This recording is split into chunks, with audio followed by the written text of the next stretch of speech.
Polda Metro Jaya mengungkap update terbaru terkait kasus pembunuhan dan penculikan Kepala Cabang Bank BUMN, Muhammad Ilham Pradipta, 37. Sejauh ini sudah ada 15 orang yang ditangkap terkait kasus tersebut. Demikian disampaikan Kabid Humas Polda Metro Jaya Kombespol Ade Ari Syam Indradi pada Selasa, 26/80. Kombespol Ade menuturkan kasus ini ditangani oleh Subdir Resmob dan Subdit Jatanras Ditreskrimum PMJ. Informasi terbaru dari penyidik bahwa jumlah orang yang diamankan bertambah. 15 orang sudah diamankan, 9 orang ditangkap Subdit Jatanras, sedangkan 6 lainnya diringkus Subdit Resmob. Ade Ari meminta publik bersabar untuk mengetahui motif perkara. Menurutnya, proses penyelidikan dan penyidikan butuh waktu. Disebutnya, polisi menerapkan prinsip kehati-hatian dan proporsional menangani kasus ini. Dalam kesempatan ini, Ade Ari tidak menjelaskan secara rinci siapa saja yang telah ditangkap. Pun demikian terkait peran dari masing-masing pelaku belum dapat diungkap. Sebelumnya, polisi menangkap 8 pelaku kasus penculikan dan pembunuhan kacab ban BUMN di Cempaka Putih, Jakarta Pusat. Kedelapan pelaku itu adalah Iu alias Eras, Ed, RS, RAH, C, DH, YJ dan AA.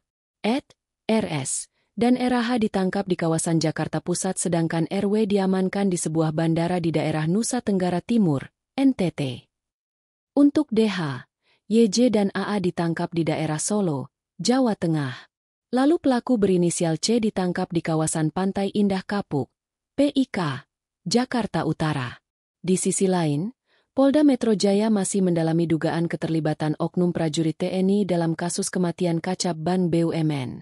Pihak kepolisian sejauh ini masih irit bicara perihal isu yang berkembang tersebut. Ya rekan-rekan ya, jadi pada prinsipnya kami akan menyampaikan setiap perkembangan, namun kami juga terus berkomunikasi dengan rekan-rekan penyidik. Kasus ini akan diungkap secara tuntas, profesional, akuntabel, transparan, berdasarkan SOP yang berlaku. Saat ini, tim gabungan masih bekerja, yaitu rekan-rekan kami dari Subdit Resmob, kemudian Subdit Jatanras, dan di awal penanganan oleh rekan-rekan kami dari Polres Metro Jakarta Timur. Saat ini masih terus bekerja, ya. Setidaknya kami update ada 15 orang yang diamankan. 15 orang yang diamankan, ya. 6 orang diantaranya itu diamankan oleh rekan-rekan dari Subdit Resmob. Kemudian 9 orang lainnya itu yang mengamankan adalah Subdit Jatanras. Jadi mohon waktu terhadap 15 orang ini masih terus dilakukan pendalaman. Pemeriksaan itu dilakukan secara hati-hati, mendalam, menunjukkan barang bukti, mencocokkan setelah orang yang diamankan si A misalkan dicocokkan dengan keterangannya B, dicocokkan dengan keterangan C, dan lain sebagainya. Sehingga ini membutuhkan waktu, kami harus hati-hati, kami harus berdasarkan SOP, kami juga harus proporsional. Ya, jadi sementara itu update-nya rekan-rekan. Mohon waktu ya. Dari 15 klaster. Ya, nanti kami update lebih lanjut, mohon bersabar. Tim penyidik masih bekerja. Ya. Habis itu yang salah satu pelaku yang DHM ditangkap di Solo itu apakah itu motivator juga nanti kalau pengusaha? Nah, itu kami belum pas dapat update-nya lagi. Yang jelas kami sudah membenarkan tadi bahwa saudara DH adalah seorang pengusaha atau salah satu bidang usahanya adalah bimbel online. Ya. Kemarin kan 8, bertambah lagi di 15 itu penangkapannya. Ya, jadi 15 ya yang diamankan ya. Pak Ade, soal oknum yang berinisial F itu yang berupa pelaku itu benar dari anggota? Nanti kami pastikan ya, kami belum ada info dari Pak, tim. 15 yang diamanin itu udah ada eksekutor apa itu?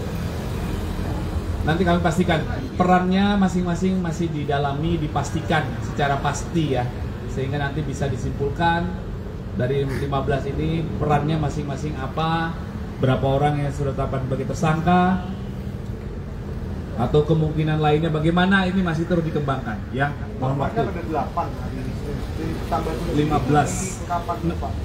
15 ya, 15. Berarti terakhir itu kapan tuh ditangkapnya? Dan di mana tuh? Belum Ya, ada. sampai dengan saat ini update-nya adalah 6 diamankan Resmob, 9 diamankan Jatapras. Oke. Pak, Ada kemarin isu kan lain Pak. Bentar, ini dulu. Oke. Biar nggak loncat-loncat ya. kemarin kan pihak pengacara dari empat orang penculik ini datangi Polda gitu. Terus kemudian dia kan juga ngomong bahwa ada ketakutan yang mereka rasakan sampai mereka meminta perlindungan kepada Bapak Kapolri maupun Bapak Panglima gitu. Apakah sudah ditemukan fakta atau bukti baru Pak terkait dengan ketakutan mereka sampai mereka minta tolong ke Bapak Kapolri dan Bapak Panglima gitu Pak? Baik, nanti kami cek ke penyidik ya. Mohon waktu. Ada lagi? Download Tribun X sekarang, menghadirkan lokal menjadi Indonesia.